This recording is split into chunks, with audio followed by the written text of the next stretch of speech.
Now we're moving into the New Kingdom.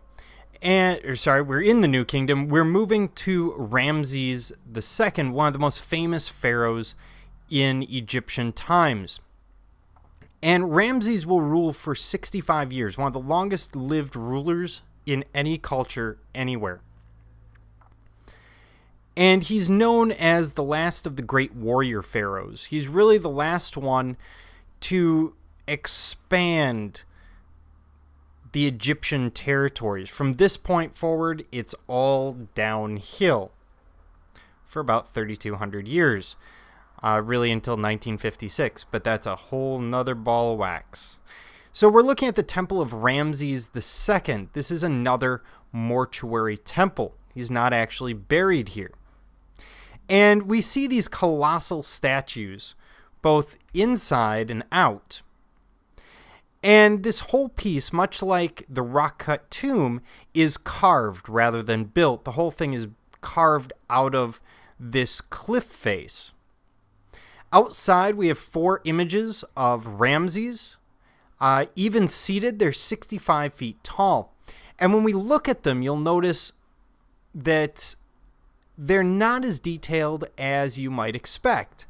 That's because they're so large. It's sort of like when you look at Mount Rushmore and you realize that Teddy Roosevelt's glasses are actually a couple of little lines. It's not actually glasses carved on there. When you create something that large, you don't have to worry about detail because the grandiosity of the scale will take over for any issues of detail. Now, when we look at it, this is how it looks, how it's carved. There are some new features in there, such as a new concrete dome that wasn't originally there. But what you see is how they did this, how they carved it right into this massive cliff. And when we look inside, we find a line of sculpted columns. These are, again, not structural. And these sculpted columns don't actually exactly reach to... They do reach the ceiling, but it's very thin where they do. And these are called atlantids. So they're sort of sculptures in front of what would be a column.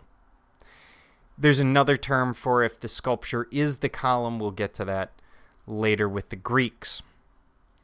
They have no load-bearing function, but they depict, because this is a mortuary temple, they depict Ramses as Osiris, as god of the underworld.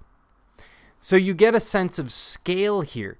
Those sculptures are each about 30 feet tall. So you're talking about something probably taller, a little bit taller than your high school gymnasium. And again, the ancient Egyptians aren't used to that scale. It's not a scale they live in. They're used to structures that are maybe 8 to 10 feet tall, maybe 2 stories. But to see something that's 3 stories indoors is really remarkable to them. Now we're going to move south to the Temple of Amon-Ra. And this is Karnak, is another term for this. There are actually 2 temples here. One is called Karnak, the other one is Luxor. Across the river, directly across the Nile from these temples, is the Mortuary Temple of Hatshepsut. So we're right in that same area.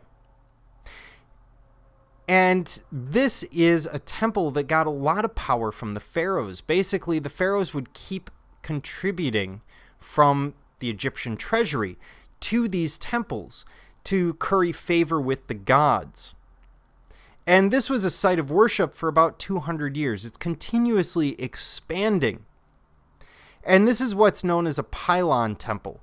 In other words, the walls actually slope as you walk into it. They sort of slope inward as opposed to normal straight walls. And only pharaohs and priests could enter. Now, what we're going to be dealing with is what's called a Hypo-style hall, which is this hall right here. The word will turn up on the next slide. And a Hypo-style hall is one where you have sort of a forest of columns holding up the roof. Why do you have this forest of columns? Because these are stone columns with stone lintels running above them and then a stone roof. That structure you would think is very, very strong, but stone is only strong in compression when you put weight on it. When you start to try and bend it, such as the forces between two columns for a lintel sitting on top, what's going to happen is it becomes very, very brittle. So here's my stone lintel. Very bad drawing, but I'm doing this live on PowerPoint. And if I put force here, that stone becomes very weak. So I need to keep these columns closer than you would think, which is why you get this incredibly dense forest effect. And what we're seeing here is inside what's currently left of the Hypo-style hall. And there are a couple of things that you should know about this. First of all, by the time we get to this point in the New Kingdom, the artwork is not what it was. So we have what's called sunken relief. And when we look at this, you see, for example, this sun here on the right-hand side is just cut into the stone, whereas before they would cut away all of the background to expose the sun. Here they just cut the sun in and leave the background there. That's called sunken relief, as opposed to raised relief. We also see very tight joints and ashlar masonry, where the sheer weight will hold the stone together. They've done this with the pyramids and other architecture. This is actually very, very difficult because if there's any flaw in that stone, it won't sit right and it will create a great deal of instability. Now, one other thing we should point out is there's something called a clerestory here. And the clerestory, I'm going to try and spell this as an experiment right here. Wow, this is embarrassing. I'm doing this with a mouse, by the way, so not that great. So a clerestory, there you go, C-L-E-R-E-S-T-O-R-Y, is a second level where you don't have a floor, but instead you just have a row of windows. What that does is it allows the sunlight to come in and illuminate the space very effectively. So you're going to bring in a lot of light that way and brighten it up. And this is going to make it that much more miraculous because while the Egyptians have glass, it's very, very expensive and very, very rare. So the two central rows are laid out taller so that you can create this clerestory as we see on the left.